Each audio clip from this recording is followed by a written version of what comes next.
गौरव भाटिया जी, आपसे ही शुरुआत करते हुए, लीग सरकार बन गई है बीजेपी की ये एनडीए सरकार। लगातार विपक्षी दलों की ओर से आरोप लगाए जा रहे हैं, पहले पेपर लीक, अब संसद भवन लीक और भ्रष्टाचार तक के आरोप आम आदमी पार्टी की ओर से लगा दिए गए हैं। जान दे देंगे इसके लिए, क्या बात कर रहे हो आप? जो संसद भवन में पानी टपक रहा था, 1200 करोड़ की इमारत गौरव भाटिया जी, और 200 रुपए की बाल्टी लगाकर पानी टपकने को रोका जा रहा है।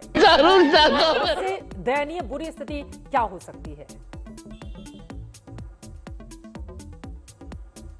ऐसा है, पहले सकारात्मक बात कर दें। मैं आपकी रिपोर्ट सुन रहा था चित्रा जी, आपने कहा रख रखाव में कमी और जवाब कौन देगा? तो जवाब भारतीय जनता पार्टी का प्रवक्ता देगा। और जिस तरह से आपने कहा, पार्लियामेंट की तरफ से भी एक उत्तर आ चुका है और ये इसलिए देगा क्योंकि 1200 करोड़ की आपने लागत की बात करी, आपने कहा बाल्टी रखी हुई है, लेकिन कारण क्या है? मेरे पास CPWD का एक ट्वीट भी है, दर्शकों के लिए मैं बता दूं कि जब गर्मी अप्रत्याशित पड़ी और उसके बाद बारिश अप्रत्याशित हुई, तो वहां पे एक जो ग्लास की पेन है उसमें से सिलिकॉन जो है हटा और उसकी वजह से लीकेज हुआ, जिसको दुरुस्त कर दिया गया है। अभी ये जो चर्चा हो रही है उसको दुरुस्त कर दिया गया है, ये भी ट्वीट कहता है। आप कहेंगी तो मैं पढ़ भी दूंगा। देखिए चित्रा जी, हमें एक बात समझनी होगी, ये उस लीक की तरह या उस भ्रष्टाचार की तरह नहीं है जो हमने दिल्ली सरकार में देखा है। जवाबदेही की बात है, जब आप सवाल पूछेंगी हम उत्तर देने आएंगे, और अगर लीक हुआ है उसको दुरुस्त कर दिया जाता है। लेकिन जिनकी बुद्धि लीक हो गई, जिनका जो कैरेक्टर है, चरित्र है, वो लीक हो गया, वो कैसे वापस आएगा? चाहे वो भ्रष्टाचारी आप हो, चाहे वो समाजवादी पार्टी हो। ठीक है, अब मैं आपको एक बात और बताता हूं। मैं आम आदमी पार्टी से इसका जवाब ले लूंगी। गौरव भाटिया जी, कारण तो गिना दिए जाते हैं, लेकिन नई संसद भवन बने हुए बहुत ज्यादा वक्त नहीं हुआ। गौरव भाटिया जी, मेरा ये सवाल है, कारण तो गिनाया जाएगा, कोई ना कोई वजह होगी, लेकिन 1200 करोड़ रुपए जिस संसद भवन के ऊपर खर्च हुए हों, वहां पर अगर इस तरह की स्थिति बनेगी तो फिर सवाल पूछे जाएंगे कि जिम्मेदार और जवाबदेह जो लोग जो हैं उनके खिलाफ क्या कार्रवाई होगी? रखरखाव की जिम्मेदारी किसकी थी? और कांच को लेकर जो सचिवालय की ओर से जवाब दिया जा रहा है, ये सिर्फ सफाई हो गई ना? 1200 करोड़ रुपए खर्च हुए हैं।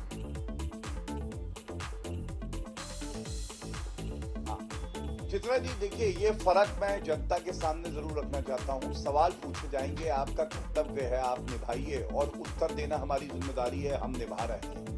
और रखरखाव में कोई कमी नहीं है। कुछ चीजें ऐसी होती हैं जो कि कई बार आप सोच नहीं पाते हैं और हो जाती हैं, और उसको दुरुस्त जल्दी कर दिया जाता है। लेकिन आज आप ये बताइए, क्या आपको कोई दलाल कहे तो अच्छा लगेगा कि आप सवाल पूछ रहे हैं? जब जो इरिगेशन मिनिस्टर हैं, फ्लड कंट्रोल मिनिस्टर है सौरभ भारद्वाज, उनसे पूछा गया जल भराव क्यों हो रहा है, तो एक चैनल के लिए वो कहते हैं दलाल दलाल। अब मैं कहता हूं, देखिए ये होता है अपनी जिम्मेदारी, आगे भी हम सुनिश्चित करेंगे ऐसी कोई घटना ना हो। अरे वो 1927 की संसद थी, ये बिल्कुल सही बात है। जब नई संसद भवन बन रही थी, विपक्षी दल सवाल उठा रहे थे कि भैया इसकी क्या जरूरत है। उस समय भी ये मामला आया था कि उसमें बहुत सारी कमियां हैं जिसको दुरुस्त करके नई संसद भवन का निर्माण किया जा रहा है। लेकिन अगर इस तरह से टपकते हुए नई संसद भवन की तस्वीर सामने आएगी, वो भी जुम्मा भी बहुत ज्यादा दिन हुए नहीं इसको बने, तो सवाल पूछे जाएंगे। लेकिन कुलदीप कुमार जी वो तो गिना रहे हैं कि संसद भवन में जो भी कमियां थी उसको तत्काल दुरुस्त कर लिया गया है। इसको लेकर राजनीति हो रही है, होनी भी चाहिए।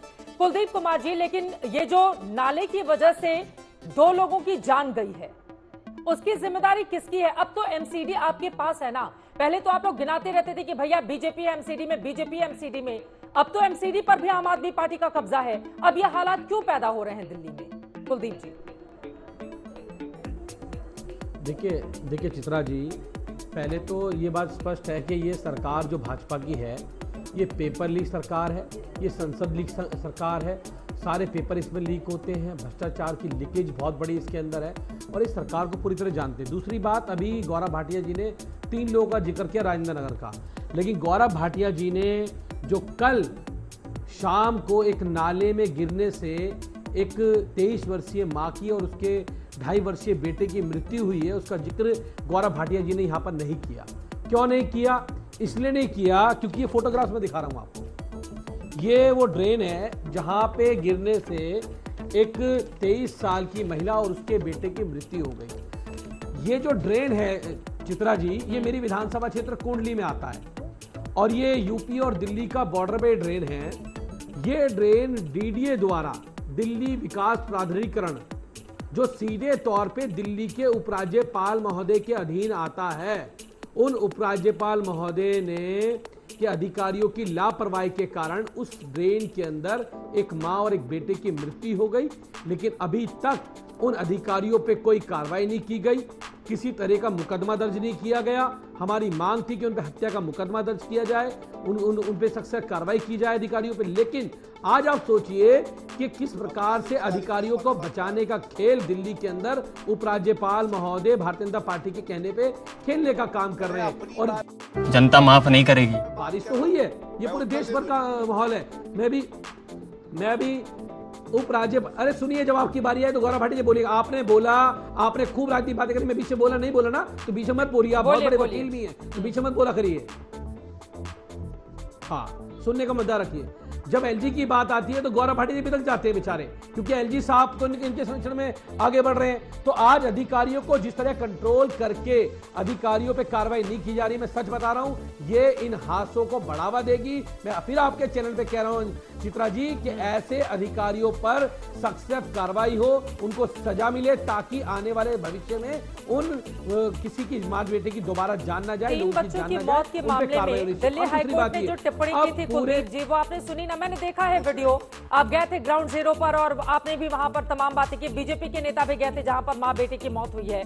22 साल की एक महिला और उसका 3 साल का बेटा, उनकी जान चली जाती है। और मैं हैरान होती हूं जब बीजेपी और आम आदमी पार्टी के भीतर इस मुद्दे पर भी छिछली राजनीति की जाती है। कुलदीप कुमार जी, मैं ये सवाल लेकर जाऊंगी कि डीडीए का जो बजट है वो कहां पर जाता है अगर एलजी के अधीन है और यहां पर कोई कामकाज नहीं किया जा रहा है। लेकिन कुलदीप कुमार जी, इस सवाल का जवाब दीजिए। 16-17 हजार करोड़ का ये जो एमसीडी का बजट है, जिसको लेकर अक्सर आप लोग 2 साल पहले तक बीजेपी पर निशाना साधते रहते थे, वो बजट कहां खर्च हो रहा है? आपके पास बजट है भी या नहीं है, उसको लेकर एक अलग ही रोना है। कुलदीप कुमार जी, कब तक आप लोग आपस में टोपी ट्रांसफर करेंगे और आम जनता यूं ही मरती रहेगी? कभी आपस में मिल बैठकर क्या आप लोग डिसाइड नहीं कर सकते कि देश की राजधानी है ये, चाहे बीजेपी हो चाहे आम आदमी पार्टी हो, देश की राजधानी है ये। दुनिया देखती है दिल्ली कैसी है, और क्या ये तस्वीर हम दुनिया के सामने प्रस्तुत कर रहे हैं? चित्रा जी, मैं बिल्कुल कहता हूं, दिल्ली देश की राजधानी है और दिल्ली के अंदर मल्टीपल एजेंसीज काम करती हैं।